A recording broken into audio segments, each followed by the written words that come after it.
What's going on, my good people? Welcome back to Play to Win with More Than a Coach. Mike Holmes here, where I focus on scholarship over emotionalism when dealing with each aspect of life.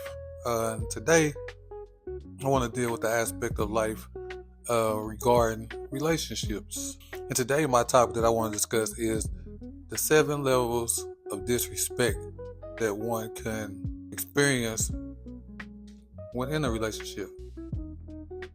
Okay? And before I get into that, I want to talk about some important considerations to look at before we get into the 7 levels of disrespect. So the first consideration I want people to think about before I get into these 7 levels, and when you listen to them so you can gauge them correctly, is dealing with context and intent. Disrespect can be intentional or unintentional. It is crucial to consider the context and try to understand the person's intent before labeling behavior. The next thing to consider is subjectivity. What one person perceives as disrespectful, another may not. Communication and open discussion are important for resolving potential misunderstandings. Next thing to consider is patterns of behavior. And this is a big one, that from experience that I learned to really pay attention to, regardless of what someone's saying or what they mouth saying, which, like I say, with me anyway, that's a big thing. Like I say, when a person talking all the time, I already feel like, they trying to deceive you or direct your attention away from really what's important, So when people talk a lot, when a person talks a lot already, my mind already goes numb anyway, because, I'm a action person, and I believe actions speak way louder than words. So you can be showing a person way better than you can tell them. You know what I mean? So patterns of behavior. A single instance of a minor infraction may not be cause for concern, but consistent disrespectful behavior can significantly damage a relationship or negatively impact well-being. And the last thing to consider when dealing with disrespect is having self-respect. So a strong sense of self-respect is crucial for recognizing and addressing disrespectful behavior. Now, to go ahead and get started with the 7 levels of disrespect, so people will have a better understanding and a better view of what they look like when in a relationship. I'm going to go ahead and get started. So, with that being said, here's a breakdown of increasing levels of disrespect. Like I said, it goes from 1 to 7. It combines insights from relationship dynamics to communication patterns and then general social interactions. Right? So, getting started. First level of disrespect that one can experience is minor annoyances and boundary testing. And this includes ignoring subtle cues, dismissing or overlooking nonverbal cues such as a change in facial expression or body language indicating discomfort. Next thing to look for is interrupting or talking over, not allowing someone to finish their thought or constantly interrupting speech. And the next thing to look for in the level 1 of disrespect is slightly late or forgetful. A person being consistently tardy or forgetting minor commitments without a valid explanation. This is a form of level 1 disrespect. So moving on to the second level of disrespect, they disregard time and efforts. Well, the disregard for time and efforts that one gives.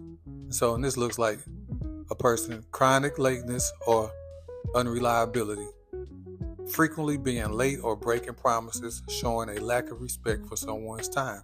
The next thing to look for is not acknowledging or appreciating one's efforts, ignoring or downplaying someone's efforts, contributions, and or accomplishments. And the last thing under the disregard for time and efforts is not contributing fairly in a relationship and evenly sharing household responsibilities or financial burdens, or it could be anything, not giving equal amount of time and things of that nature. And so that is the second level of disrespect. So moving on to the third level of disrespect and what it looks like. Minimizing feelings and opinions. And this includes dismissing concerns or feelings, invalidating someone's emotions by telling them they're overreacting or being too sensitive. The next is devaluing opinions or ideas, frequently shooting down or dismissing someone's viewpoints without proper consideration. And lastly is using sarcasm or backhanded compliments. This is employing veiled insults or passive-aggressive comments to undermine someone. And that moves us on to the fourth level of disrespect, and this includes the violation of boundaries. So this is snooping or invading privacy, going through someone's belongings or personal space without permission. It's the sharing of private information without consent, disclosing personal details about someone to others without their knowledge or agreement. And lastly is pressuring for things someone is not comfortable with, ignoring or dismissing someone's boundaries or discomfort, whether physical or emotional. And this moves us on to the fifth level of disrespect. And these increase as it goes on, what people will try to do and what can be experienced. So it's verbal put downs and belittling. And this includes using insults or name calling, employing derogatory language to demean or insult someone, publicly embarrassing or humiliating someone, disrespecting someone in front of others, causing them shame or discomfort. And lastly, constantly criticizing or finding fault, engaging in persistent negative remarks or put downs, chipping away at someone's self-esteem. And this moves us to level 6 of disrespect, which is emotional and psychological abuse. So gaslighting, manipulating someone into questioning their sanity or perception of reality. The funny thing about this, talking about the 7 levels of disrespect, man, I just like working with kids. I work with kids. And so it'd be a kid that would like to hit and kick sometimes, in school. And, and people would try to make an excuse for them. Well, they have a behavior, this, and that. But if you sit there and ask that kid, do they want to be hit or kicked? They be like, no, I don't want. So it's like, they know right from wrong. It's just something that they want to do. And it's just like with this, I'm just like, say, putting the 7 levels of disrespect under a microscope so people can really be seeing what it is, what the, better understand the little disrespectful tactics that people use. But at the end of the day, it's, it's right or wrong. And people be knowing they right or wrong. And, with this, it's funny because, like you say, when people do something to another person, they have a million excuses as to why. But let that same thing happen to them, now they don't like it. Or if it's done to them by another person, they don't like it, which is something I don't understand. If someone does these things to you, you've been in a relationship, or you know someone to do certain things that you didn't like, why would you carry that over to another relationship and start doing it to another person? Just my opinion, just my observation and just my question on that, which, it is what it is. But anyway, the next one in the emotional and psychological abuse is threatening to end the relationship or marriage using the threat of abandonment or separation to control or intimidate someone. And lastly, in the 6th level of disrespect, there's emotional blackmail or manipulation, exploiting someone's vulnerabilities or emotions to control their behavior. And this leads us up to the 7th and final level of disrespect, which is physical and severe forms of disrespect, which include physical violence or abuse, intentionally causing harm or injury, forcing physical intimacy or sex, violating someone's sexual boundaries and consent, and lastly, infidelity and severe betrayal of trust, engaging in a physical or emotional affair, breaking fundamental agreements in a relationship. And like I was saying in the beginning, that's something I want to talk about now, because like how it goes from little, like no one wants to, when it gets to these disrespectful things, people like do these levels of disrespect, right?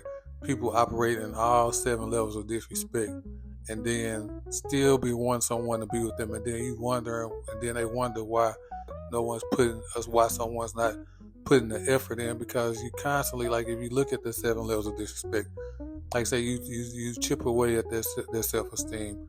You chip away at their trust for you. You chip away at their love for you. You know, you keep doing things that's disrespectful to them. And who wants to be with someone that's going to keep disrespecting them? You know what I'm saying? Regardless of how much they love you or how much they care for you, how much they want to see you win in life and all that. Like, you just can't keep disrespecting somebody and then you still want a person to want to be around you. People use their um, their past, or this happened to them, that happened to me, kind of stuff to justify disrespect. And the thing is, like, it don't work that way. You can't sit up here and, like I say, because I experienced every level of disrespect, you know what I'm saying, throughout my life. You know, I experienced every last one of them. But the biggest thing, like I say, is like, man, you can't disrespect people. You know, express the emotion that's going to keep us safe, that's going to keep us happy, that's going to keep us thriving, you know what I'm saying, and moving forward, not something that's going to have you acting out of character. But I'm just begging you, like, people, if you in this situation and you're experiencing levels of disrespect, like I say, doesn't necessarily mean that the relationship has to be over, but at least address it before it does get bad. Or like, you don't have to tolerate disrespect, and you don't have to give disrespect, man. There's plenty of life to live. There's plenty beautiful things out here. And like I say, it's not that serious, I believe. Like always, like my video, share my video, subscribe to my channel if you haven't already, and peace, and play to win.